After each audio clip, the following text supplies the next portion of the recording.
Good morning students.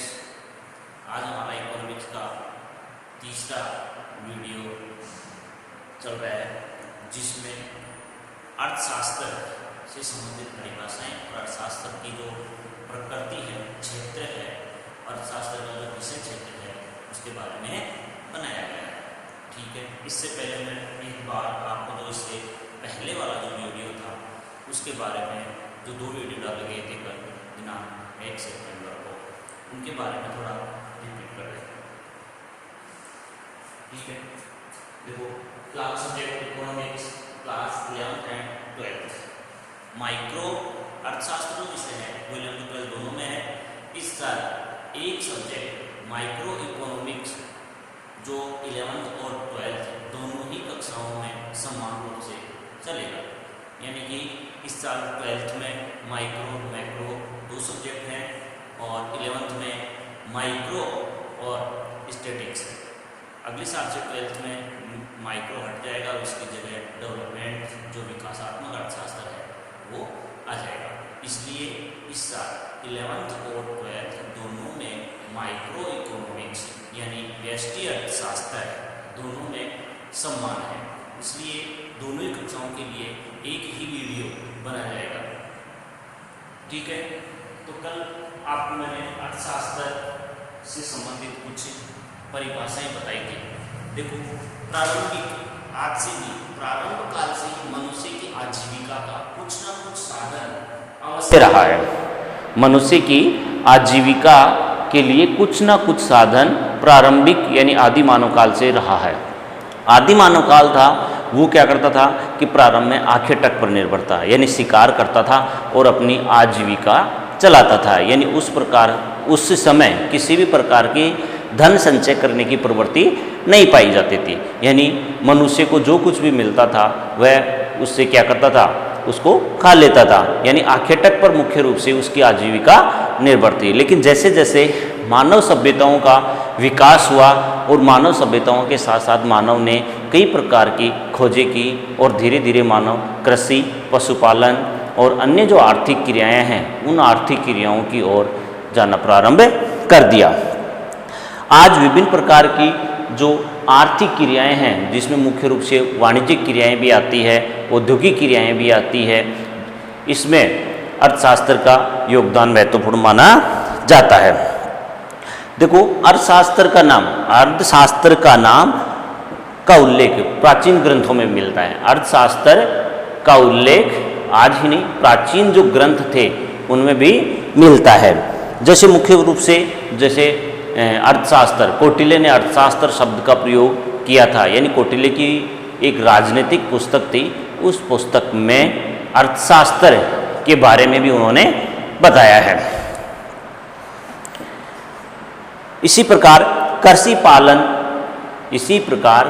पालन पाल्य च वार्ता में वार्ता शब्द का प्रयोग अर्थशास्त्र में होने वाली जो प्रमुख आर्थिक क्रियाएं हैं जिसमें मुख्य रूप से जैसे वाणिज्यिक क्रिया है, पशुपालन है, कृषि से संबंधित जो क्रियाएं हैं, इन क्रियाओं के लिए कृषि पालन पाल्य च वार्ता में वार्ता शब्द का प्रयोग पशुपालन, कृषि और जो भी वाणिज्यिक क्रियाएं हैं उनके लिए हुआ है। आपसे 1 नंबर में क्वेश्चन पूछा जा सकता है कि अर्थशास्त्र में वार्ता शब्द का प्रयोग किन आर्थिक क्रियाओं के लिए किया गया है। तो अर्थशास्त्र में वार्ता शब्द का जो प्रयोग है वो मुख्य रूप से कृषि, पशुपालन और जो भी वाणिज्यिक क्रियाएं हैं उन क्रियाओं के लिए किया गया है। ठीक है, इसके बाद में जैसे अर्थशास्त्र से संबंधित कुछ भारतीय विचारक रहे हैं, अर्थशास्त्र से संबंधित कुछ भारतीय विचारक रहे हैं जिसमें मुख्य रूप से दादा भाई नौरोजी है, माधव गोविंद रानाडे है, महात्मा गांधी है, अमर्त्य सेन है, प्रोफेसर J.K. मेहता हैं, गोपाल कृष्ण गोखले हैं, M.N. राय, ये प्रमुख आर्थिक विचारक हैं। ठीक है, ये भी क्वेश्चन पूछा जा सकता है। पूछा हुआ क्वेश्चन है 2 नंबर में और 1 नंबर में कि प्रमुख या 2 आर्थिक विचारकों, भारतीय आर्थिक विचारकों के नाम लिखिए। तो मैंने आपको 6-7 बताए, उनमें से कोई भी 2 आर्थिक विचारकों के नाम आप लिख लेना। इसके बाद में आता है अर्थशास्त्र की परिभाषाएं। अर्थशास्त्र की परिभाषाओं के बारे में मैंने आपको कल भी बताया था कि विभिन्न अर्थशास्त्रियों में अर्थशास्त्र की परिभाषा को लेकर कोई एक मत नहीं था, यानी जितने अर्थशास्त्री आए उन सभी ने अर्थशास्त्र की जो परिभाषाएं थी वो परिभाषाएं अलग अलग दी है। इसलिए जैसे जैसे विकास हुआ अर्थशास्त्र की परिभाषाएं थी उनमें भी विकास हुआ। ठीक है, इसमें मुख्य रूप से मैंने आपको कल फर्स्ट और सेकंड वीडियो में अर्थशास्त्र की परिभाषाओं के बारे में बताया था, जिसमें मुख्य रूप से एक धन संबंधी परिभाषा जो प्रोफेसर एडम स्मिथ के द्वारा दी गई थी। धन संबंधी परिभाषा एडम स्मिथ के द्वारा दी गई थी और एडम स्मिथ को ही अर्थशास्त्र का पिता, अर्थशास्त्र का जनक कहा जाता है। ठीक है, सन 1776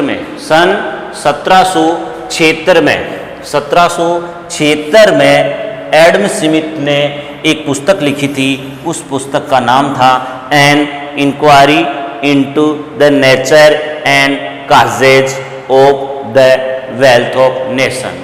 इस पुस्तक में सर्वप्रथम एडम स्मिथ ने अर्थशास्त्र के बारे में लिखा था कि अर्थशास्त्र क्या है। ठीक है, अर्थशास्त्र का जनक एडम स्मिथ है। एडम स्मिथ ने 1776 में अपनी पुस्तक an inquiry into the nature and causes of the wealth of nation, short रूप में इसको वेल्थ ऑफ नेशन के नाम से भी जाना जाता है। ये पुस्तक एडम स्मिथ के द्वारा 1776 में लिखी गई थी और तभी से अर्थशास्त्र का प्रारंभ माना जाता है। ये अर्थशास्त्र की परिभाषाओं के बारे में था। धन संबंधी परिभाषा जो प्रोफेसर एडम स्मिथ के द्वारा दी गई थी। दूसरी कल्याण, मैंने यहाँ पे एकदम संक्षिप्त रूप में एक एक शब्द रूप में ये लिखी है क्योंकि ज़्यादा लिखने में समय लगता है। ठीक है, दूसरी थी कल्याण प्रधान परिभाषा। कल्याण प्रधान परिभाषा, धन संबंधी परिभाषा या धन प्रधान परिभाषा एडम स्मिथ के द्वारा दी गई थी। कल्याण प्रधान परिभाषा जो प्रोफेसर मार्शल के द्वारा दी गई थी। तीसरी है सीमितता प्रधान परिभाषा जो कि लॉर्ड लियोन रॉबिन्सन के द्वारा दी गई थी। अगली है विकास प्रधान परिभाषा जो प्रोफेसर सैमुअल्सन के द्वारा दी गई थी। और अगली है आवश्यकता विहीनता की परिभाषा जो भारतीय अर्थशास्त्री, भारतीय आर्थिक विचारक प्रोफेसर जे.के. मेहता के द्वारा दी गई थी। तो अर्थशास्त्र की जो परिभाषाएं हैं उन परिभाषाओं को मुख्य रूप से 5 भागों में विभाजित किया गया है। धन प्रधान परिभाषाएं, कल्याण प्रधान परिभाषाएं, सीमितता प्रधान परिभाषाएं, विकास प्रधान परिभाषाएं और आवश्यकता विहीनता प्रधान परिभाषाएं। ठीक है, अर्थशास्त्र की परिभाषाएं 5 भाग हैं। पांचों के समर्थक और किस किस के द्वारा दी गई थी। धन प्रधान परिभाषा एडम स्मिथ के द्वारा, एडम स्मिथ ने कहा है कि अर्थशास्त्र वह विज्ञान है जिसमें धन का अध्ययन किया जाता है। प्रोफेसर सैमुअल्सन जो बोलते हैं कि अर्थशास्त्र एक सामाजिक विज्ञान है जिसमें मानव के आर्थिक कल्याण का अध्ययन किया जाता है। तीसरी है सीमितता प्रधान परिभाषा जो रॉबिन्सन के द्वारा दी गई है और रॉबिन्सन ने कहा है कि संसाधन सीमित है और आवश्यकताएं असीमित हैं, अतः इन असीमित आवश्यकताओं की पूर्ति के लिए वैकल्पिक संसाधनों का प्रयोग का अध्ययन जिस विषय के अंतर्गत किया जाता है वही क्या है, अर्थशास्त्र है। विकास प्रधान परिभाषाएं जो प्रोफेसर सैमुअल्सन के द्वारा दी गई थी और उन्होंने बताया था कि अर्थशास्त्र एक ऐसा विषय है जिसमें आर्थिक विकास का अध्ययन किया जाता है, आर्थिक वृद्धि का अध्ययन किया जाता है। वृद्धि और विकास दोनों शब्द अलग अलग हैं, बाद में जाके अगली क्लासों में इसको स्पष्ट करेंगे। और लास्ट है आवश्यकता विहीनता की परिभाषा। आवश्यकता विहीनता की परिभाषा प्रोफेसर जे.के. मेहता के द्वारा दी गई है और इन्होंने कहा था कि आवश्यकताओं की विहीनता की स्थिति को प्राप्त करने में मदद करने वाला जो विज्ञान है वही अर्थशास्त्र है। यहाँ तक अपना कल हो गया था। इसके बाद में आ जाता है कि अर्थशास्त्र, देखो अर्थशास्त्र और अर्थव्यवस्था ये दोनों शब्द भी क्या हैं, अलग अलग हैं। अर्थशास्त्र और अर्थव्यवस्था दोनों अलग अलग हैं। अर्थशास्त्र एक विषय है जबकि अर्थव्यवस्था एक क्षेत्र विशेष है। अर्थव्यवस्था एक क्षेत्र विशेष है जबकि अर्थशास्त्र एक विषय है। तो जो अर्थशास्त्र है, अर्थशास्त्र सामाजिक समाज यानी अर्थशास्त्र एक सामाजिक विज्ञान है जो कि समाज, परिवार या समूह में रहने वाले परिवार या एक देश या देश में रहने वाले विभिन्न समूह के आर्थिक व्यवहार का अध्ययन करता है। अर्थशास्त्र एक सामाजिक विज्ञान है जो एक समाज, एक परिवार या एक परिवार की जो पारिवारिक इकाइयाँ होती हैं उनको या उनके समूह के रूप में या एक देश की जो आर्थिक क्रियाएं होती हैं, आर्थिक व्यवहार होता है, उसका अध्ययन करने वाला विषय है। इस प्रकार अर्थशास्त्र में एक चयन की समस्या उत्पन्न हो जाती है। अर्थात अर्थशास्त्र क्या है, अर्थशास्त्र में चयन की समस्या क्यों उत्पन्न होती है। क्वेश्चन आता है चयन की समस्या किसे कहते हैं या चयन की समस्या क्यों उत्पन्न होती है। तो चयन की समस्या है क्योंकि अपने पास आवश्यकताएं असीमित हैं और अपने संसाधन हैं वो सीमित हैं। तो कौन कौन सी आवश्यकताओं को पहले या प्राथमिकता दी जाए या संतुष्ट की जाए और कौन सी आवश्यकताओं को भविष्य के लिए स्थगित किया जा सकता है। तो अर्थशास्त्र में चयन की समस्या उत्पन्न होती है क्योंकि संसाधन सीमित हैं, आवश्यकताएं असीमित हैं और संसाधनों के वैकल्पिक प्रयोग हैं। यदि आपके प्रश्न आ जाता है एग्जाम में कि चयन की समस्या क्यों उत्पन्न होती है, तो अर्थव्यवस्था में चयन की समस्या उत्पन्न होती है क्योंकि संसाधन सीमित हैं और मनुष्य की आवश्यकताओं की पूर्ति के लिए संसाधन सीमित हैं, मनुष्य की आवश्यकताएं असीमित हैं और संसाधनों के वैकल्पिक प्रयोग हैं। संसाधनों के वैकल्पिक प्रयोग से तात्पर्य है कि संसाधनों का एक से अधिक कामों में प्रयोग लिया जाता है। इसके बाद में ये था अर्थशास्त्र की परिभाषा। इस प्रकार अर्थशास्त्र देखा जाए तो अर्थशास्त्र क्या है, अर्थशास्त्र एक सामाजिक विज्ञान की शाखा है। ठीक है, यानी अर्थशास्त्र की यदि विशेषताओं के बारे में बात करें कि अर्थशास्त्र की विशेषताएं क्या हैं, तो अर्थशास्त्र एक सामाजिक विज्ञान है। अर्थशास्त्र एक सामाजिक विज्ञान है। दूसरा है अर्थशास्त्र में मानव एवं देश के आर्थिक व्यवहार का अध्ययन किया जाता है। पहली है कि अर्थशास्त्र एक सामाजिक विज्ञान है। दूसरी इसकी विशेषता है कि अर्थशास्त्र में मानव यानी समाज, परिवार और देश के आर्थिक कल्याण का अध्ययन किया जाता है। तीसरा है कि अर्थशास्त्र सीमित संसाधनों द्वारा असीमित आवश्यकताओं की पूर्ति करने वाला विषय है। तो इस प्रकार अर्थशास्त्र की तीन मुख्य रूप से परिभाषाएं हैं। सामाजिक विज्ञान है, देश के आर्थिक व्यवहार का अध्ययन करती है और सीमित साधनों द्वारा असीमित आवश्यकताओं की पूर्ति करने वाला विषय है। यह था अर्थशास्त्र। अब आ जाता है अर्थशास्त्र की परिभाषा। अर्थशास्त्र की परिभाषा में मैंने आपको बता चुका हूं कि अर्थशास्त्र एक सामाजिक विज्ञान है जिसमें समाज, परिवार या जो समूह होते हैं या देशों के आर्थिक जो व्यवहार होता है उसका अध्ययन किया जाता है। यानी इन्हीं से आपको क्या करनी है, इसकी परिभाषा बनानी है अर्थशास्त्र की कि अर्थशास्त्र एक सामाजिक विज्ञान है जिसके अंतर्गत समाज, परिवार की जो आर्थिक इकाइयां होती हैं, व्यक्तिगत इकाइयां होती हैं, उनका जो समूह होता है या देश की जो आर्थिक क्रियाएं होती है, आर्थिक व्यवहार होता है, उनका अध्ययन किया जाता है। अब मैं आपको बताऊं कि एक शब्द है जो अपने सामने बार बार आ रहा है, आर्थिक क्रिया। आर्थिक क्रिया किसे कहते हैं, आर्थिक क्रिया किसे कहते हैं। 12th में जो स्टूडेंट हैं वो पिछले साल 11th में पढ़ के आ गए हैं कि आर्थिक क्रिया कहते किसे हैं, लेकिन जो 11th में नए स्टूडेंट आ रहे हैं उनके लिए ये शब्द नया है।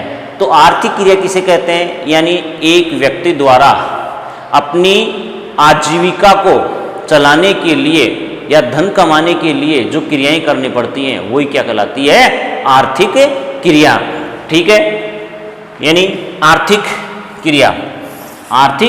क्रिया यानी धन संबंधी या धन प्राप्त करने के लिए जो क्रियाएं की जाती है वो आर्थिक क्रिया कहलाती है, या जीविकोपार्जन के लिए जो क्रियाएं की जाती है वो आर्थिक क्रियाएं कही जाती है। दोबारा सुन लेना, आर्थिक क्रिया किसे कहते हैं, आर्थिक क्रिया धन संबंधी क्रियाओं को आर्थिक क्रिया कहते हैं, या फिर मानव या समाज द्वारा जीविकोपार्जन के लिए जो क्रियाएं की जाती हैं वो आर्थिक क्रियाएं कही जाती हैं।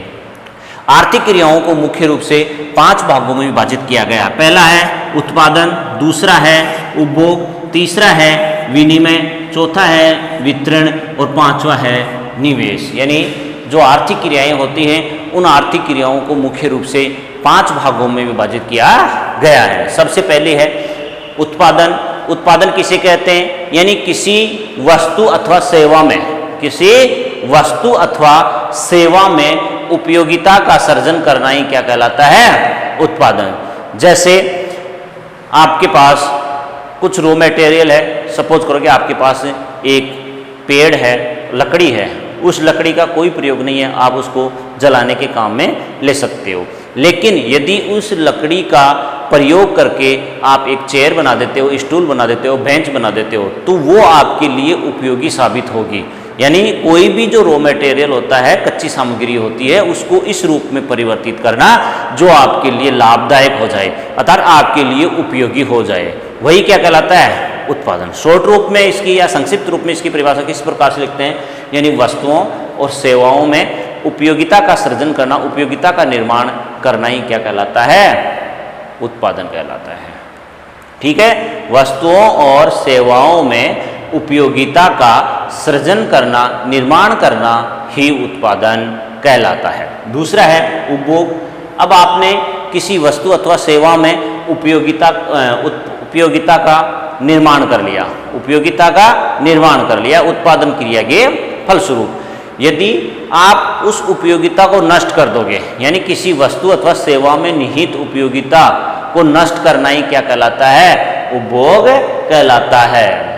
किसी वस्तु अथवा सेवा में निहित उपयोगिता को नष्ट करना या उसका काम में लेना या उसका उपभोग करना ही क्या कहलाता है? उपभोग कहलाता है। जैसे आइसक्रीम होती है, आइसक्रीम वाला जो भी रॉ मटेरियल प्रयोग करता है उसमें उपयोगिता का सृजन करता है आपके लिए, और आप क्या करते हो? उस आइसक्रीम को खाते हो और आपकी जो आवश्यकता है वो पूर्ण हो जाती है, और उसमें जो गुण होता है वो क्या हो जाता है? नष्ट हो जाता है। तो वो क्या कहलाता है? उपभोग। अगला होता है विनिमय। विनिमय तीसरे प्रकार की आर्थिक क्रिया है, यानी जितनी भी वस्तुएं और सेवाएं होती हैं उनका जो क्रय विक्रय होता है वही क्या कहलाता है? विनिमय कहलाता है। ठीक है, तो तीसरी विनिमय, विनिमय किसे कहते हैं? वस्तुओं और सेवाओं का जो क्रय विक्रय है वो विनिमय कहलाता है। अगला है वितरण। वितरण क्या होता है कि उत्पादन के बहुत से साधन होते हैं। अर्थशास्त्र में मुख्य रूप से उत्पादन के जो संसाधन होते हैं, उन संसाधन बहुत होते हैं, लेकिन मुख्य रूप से अर्थशास्त्र में उत्पादन के जो संसाधन होते हैं उनको मुख्य रूप से 5 भागों में विभाजित किया गया है। और वो कौन कौन से हैं? श्रम है, पूंजी है, भूमि है, उद्यमी है, साहसी है और संगठनकर्ता। ये 5 उत्पादन के मुख्य रूप से संसाधन होते हैं। इन संसाधनों को इनका जो प्रतिफल मिलना चाहिए, जैसे श्रमिक को क्या मिलती है? मजदूरी मिलती है। उद्यमी को क्या मिलता है? लाभ मिलता है। संगठनकर्ता को क्या मिलता है? लाभ मिलता है। या भूमि को क्या मिलता है? लगान मिलता है। पूंजी को क्या मिलता है? ब्याज मिलता है। ये क्या है? उत्पादन के संसाधन हैं, उनको मिलने वाले प्रतिफल हैं। दोबारा सुन लेना, श्रम या श्रमिक को क्या मिलती है? मजदूरी, यानी श्रमिक का प्रतिफल क्या होता है? मजदूरी। दूसरा होता है भूमि, भूमि का प्रतिफल क्या होता है? लगान। तीसरा होता है पूंजी, पूंजी का प्रतिफल क्या होता है? ब्याज। चौथा होता है संगठनकर्ता, संगठनकर्ता को क्या प्राप्त होता है? लाभ। और लास्ट में है साहस, साहस को या उद्यमकर्ता जो होता है उसको मिलता है लाभ। यानी संगठनकर्ता, साहसी और उद्यमी होता है, इनको क्या मिलता है? लाभ मिलता है। तो जो भी उत्पादन के संसाधन हैं, उन उत्पादन के संसाधनों को उनके कार्य के अनुसार उनकी मजदूरी, लगान, ब्याज या लाभ का वितरण हो रहा है अथवा नहीं, वो क्या कहलाता है? वितरण। और लास्ट में है निवेश। निवेश क्या होता है? पूंजी निर्माण की प्रक्रिया को ही क्या कहते हैं? निवेश कहते हैं। यानी आप किसी भी क्षेत्र में निवेश करोगे, उससे क्या होगा? पूंजी में बढ़ोतरी होगी, पूंजी का निर्माण होगा, उसी को क्या कहते हैं? निवेश। जैसे बैंक में आप क्या करते हो? पैसे जमा कराते हो, यानी बैंक क्या करता है? उसको विभिन्न कार्यों में लगाता है, निवेश करता है, आपको क्या मिलता है? आपकी पूंजी पर ब्याज मिलता है। लेकिन बैंक जहाँ निवेश करता है उसको क्या मिलता है? लाभ मिलता है। तो जो आर्थिक क्रियाएं होती हैं वो मुख्य रूप से 5 होती हैं: उत्पादन, उपभोग, विनिमय, निवेश और वितरण। ये आर्थिक क्रियाएं हैं। 11th क्लास के लिए ये क्वेश्चन बहुत इंपॉर्टेंट है कि आर्थिक क्रियाएं किसे कहते हैं। तो आर्थिक क्रियाएं किसे कहते हैं? धन संबंधी क्रियाओं को आर्थिक क्रिया कहते हैं, या मनुष्य या समाज द्वारा अपने जीविकोपार्जन के लिए जो क्रियाएं की जाती हैं उन क्रियाओं को क्या कहते हैं? आर्थिक क्रिया कहते हैं। आगे आता है अर्थशास्त्र का क्षेत्र। अर्थशास्त्र का जो क्षेत्र है, इस क्षेत्र को प्रोफेसर जे.एम. किन्स ने 2 भागों में विभाजित किया है। अर्थशास्त्र का जो क्षेत्र है इसको प्रोफेसर जे.एम. किन्स द्वारा 2 भागों में विभाजित किया गया है। ठीक है, जे.एम. किन्स के द्वारा अर्थशास्त्र का जो क्षेत्र है उस क्षेत्र को दो भागों में विभाजित किया गया है। ठीक है, इस प्रकार दो क्षेत्र कौन कौन से हैं, एक तो व्यष्टि के अंतर्गत अर्थशास्त्र का क्षेत्र और दूसरा है समष्टि के अंतर्गत व्यष्टि अर्थशास्त्र का क्षेत्र। जो अर्थशास्त्र का क्षेत्र है उसको नेक्स्ट क्लास में अगले वीडियो में पढ़ेंगे। ठीक है, आप 11th क्लास के स्टूडेंट जिनके पास बुक नहीं है वो मार्केट से 12th क्लास की व्यष्टि अर्थशास्त्र के नाम से बुक परचेज कर लें, उसमें ये फर्स्ट चैप्टर है अपना अर्थशास्त्र का परिचय। ठीक है, कल अगला वीडियो अपलोड करेंगे जिसमें अर्थशास्त्र का क्षेत्र, अर्थशास्त्र की प्रकृति के बारे में पढ़ेंगे। ठीक है, आज मैंने आपको करा दिया है या अब तक जो करवा दिया है उसमें अर्थशास्त्र का परिचय, जिसमें मुख्य रूप से यानी आदि मानव किस पर डिपेंड था, उसके बाद हम कैसे कैसे इसमें प्रगति हुई, आर्थिक क्रियाएं हैं, आर्थिक विचारक है, एडम स्मिथ की पुस्तक है, एडम स्मिथ जिनको अर्थशास्त्र का जनक कहा जाता है, उसके बाद में अर्थशास्त्र की परिभाषाएं 5 भाग हैं, उन परिभाषाओं से संबंधित मैंने बता दिया है, आर्थिक क्रियाएं बता दी है, ये आप एक बार अध्ययन कर लेना। ठीक है, नेक्स्ट मिलते हैं नेक्स्ट क्लास में।